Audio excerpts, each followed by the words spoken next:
Salut à tous, c'est Hugo Mouton. On se retrouve aujourd'hui pour une nouvelle vidéo. Une vidéo sur le 8e Grand Prix de la saison. Le Grand Prix de Styrie. Styrie, qui est, je vous le rappelle, si vous n'étiez pas là l'année dernière, la région qui accueille, ou qui surtout détient, le Red Bull Ring. Alors comme on aura un double week-end en Autriche, on a donné un autre nom car un Grand Prix n'a pas le droit d'avoir deux fois le même nom. C'est ce qui s'est passé l'année dernière avec le Grand Prix d'Angleterre et le Grand Prix des 70 ans. Cette année c'est le Grand Prix de Styrie et le Grand Prix d'Autriche. Donc voilà, c'est un petit... l'appellation change mais le circuit reste le même et les qualifications égales. Alors avant ce Grand Prix, on a l'annonce du GP de Turquie pour remplacer Singapour. Vous le savez, la situation Covid actuelle est toujours un peu délicate. C'est pour ça qu'on a changé, qu'on a remis le Grand Prix de Turquie. Donc on va revoir cette piste très intéressante. Moi, la seule fois où j'ai vu Singapour, c'était en 2018 et 2019, étant donné que j'ai commencé à suivre la F1 dans ces eaux-là. En 2018, Singapour, c'était pas génial. Hein. Et en 2019, ça allait, mais bon, il y a eu mieux. Quoi. Et l'année dernière, il n'y a pas eu.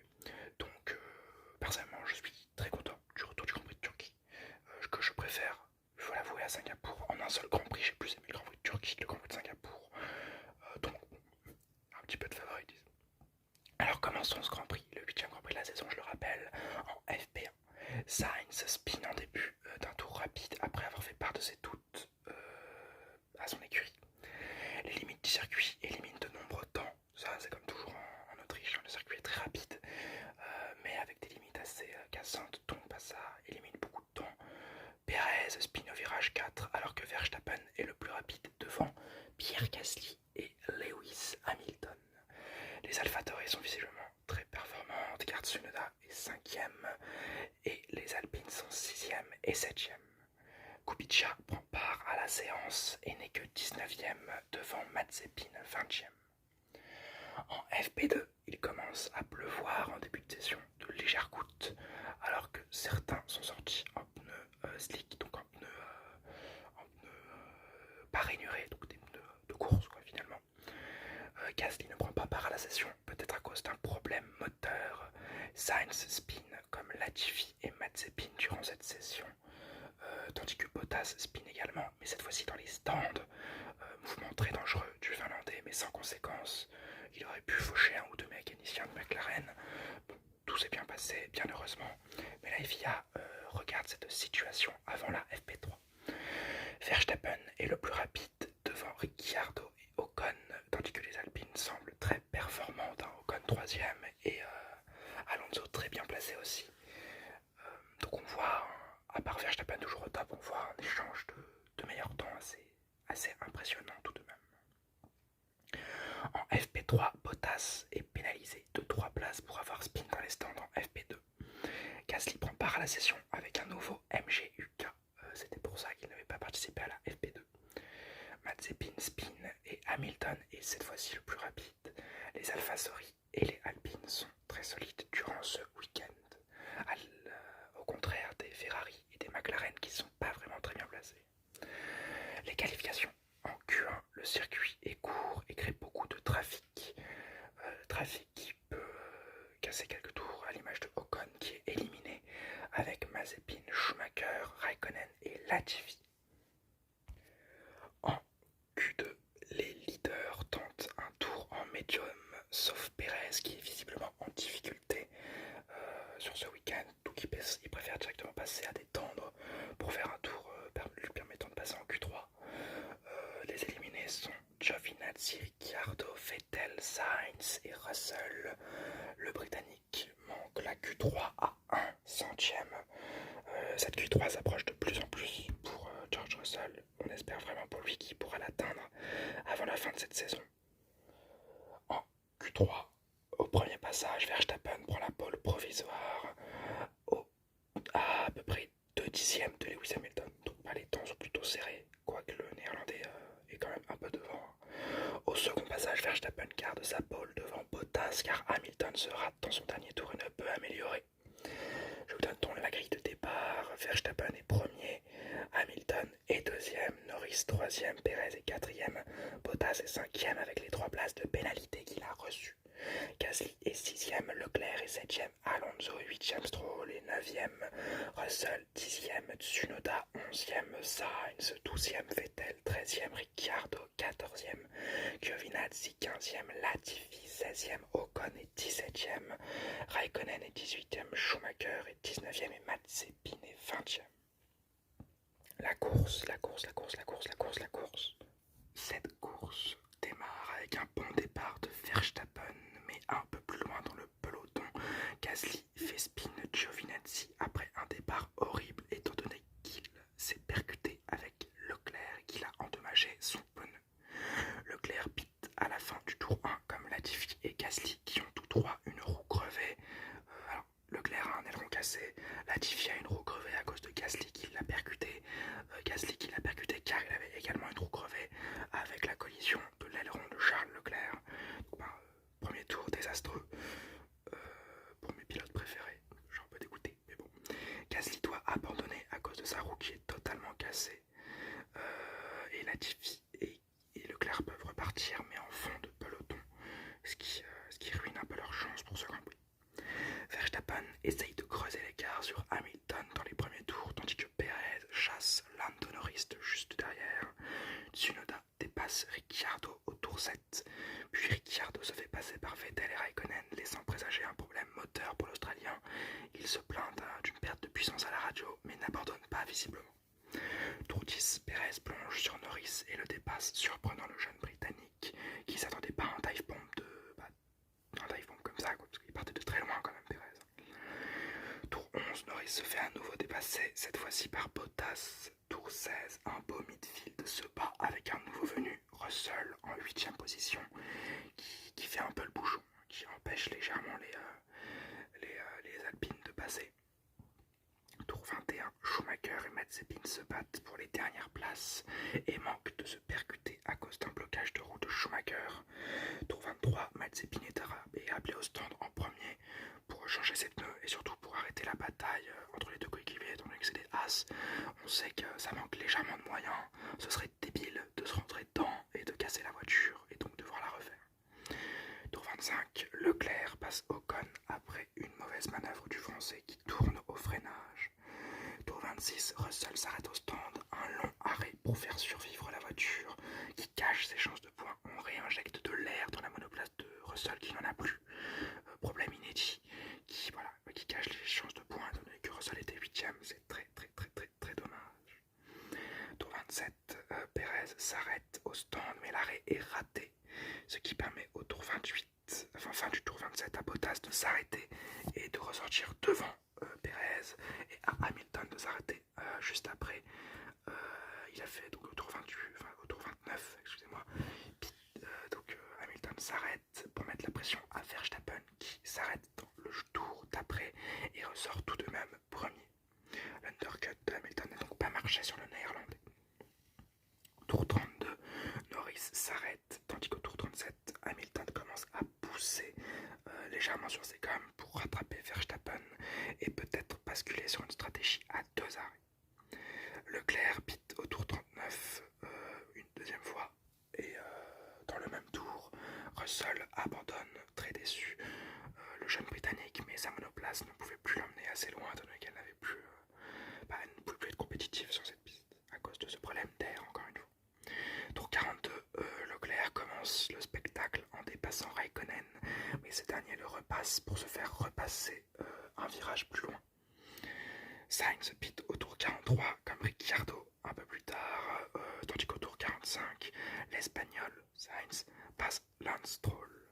Tour 50, Leclerc passe Vettel et rentre de nouveau dans les points après son début de course calamiteux. C'est quasiment miraculeux de faire tout ceci. Tour 52, Verstappen se plaint de sa pédale de frein. Peut-être une victoire qui pourrait lui échapper à cause d'un problème mécanique, ce serait très dommage. Mais Hamilton est toujours aux aguets derrière lui. Tour 55, Perez s'arrête une deuxième fois pour des médiums, tandis que Leclerc passe Tsunoda. Au tour 56, c'est Alonso qui fait les frais du fougueux Leclerc qui le dépasse. Et tour 60, c'est Stroll qui se fait avoir par le monégasque et qui se fait dépasser.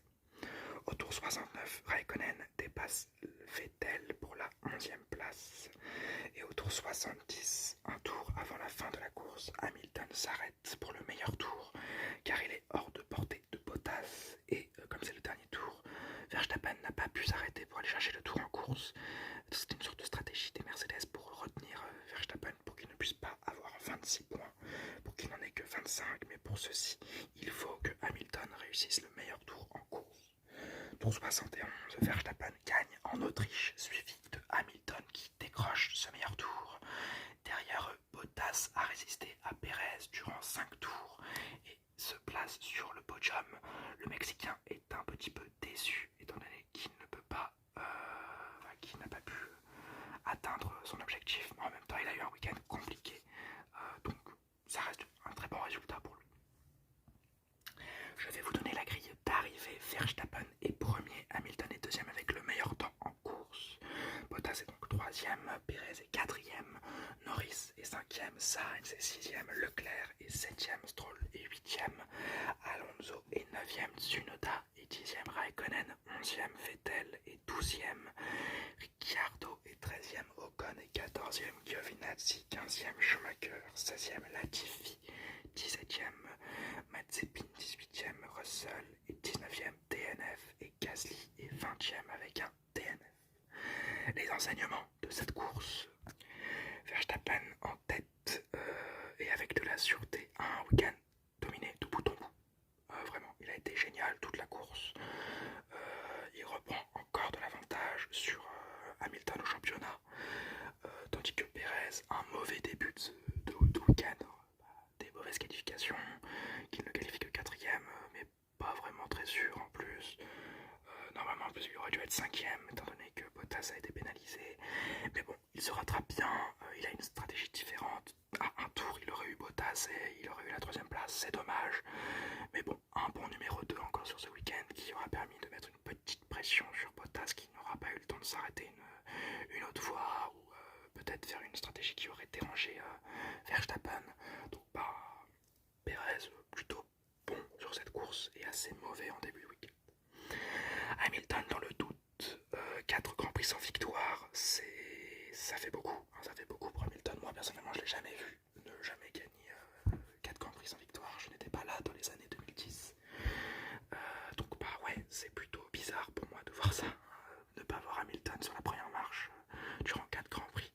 Peut-être un début de crise chez Mercedes, étant donné que Bottas fait du mieux malgré des bêtises, hein. On voit encore un Bottas spin dans les stands, c'est vraiment que tu es en manque de confiance ou alors que tu veux tenter des choses pour récupérer de cette confiance et que tu te rates quoi. Donc vraiment c'est plutôt dommage, hein. J'ai même de la peine en fait pour lui, étant donné que visiblement il essaye mais il n'y arrive pas. Ferrari de haut en bas, on parlait la semaine dernière du Grand Prix de France, totalement catastrophique en course, mais très bon en qualification.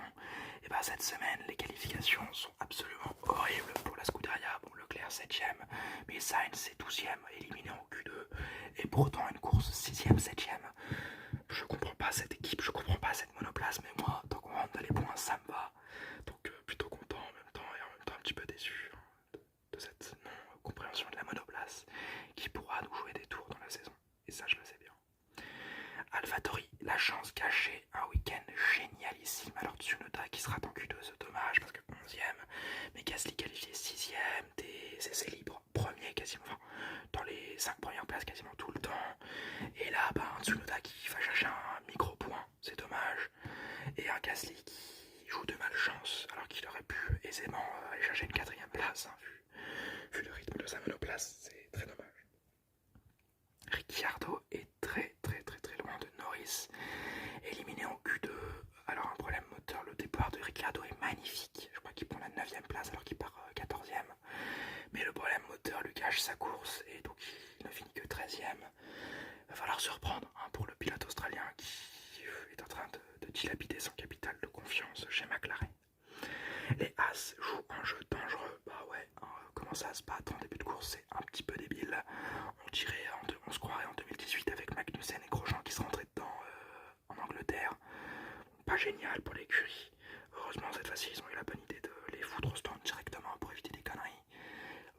On espère que ça ira mieux pour les deux pilotes, mais bon, ça n'est pas du tout la voie qui a l'air d'être privilégiée par l'écurie As. Et enfin, Russell et la déception, le sort s'acharne. Encore une fois, Russell ne peut pas avoir un bon Grand Prix. Encore une fois, une rate une chance de rentrer dans les points avec Williams, ça devient lassant limite pour lui. On peut comprendre qu'il soit totalement dégoûté. Et on espère qu'il ne jouera plus de malchance jusqu'à la fin de la saison et qu'il pourra enfin rapporter des points à Williams. Et enfin, nous allons parler du Grand Prix en général. Alors, la piste du Red Bull Ring, vous le savez, c'est toujours une piste spectaculaire. C'est toujours des courses mouvementées. En plus, là, on va avoir un double week-end comme l'année dernière.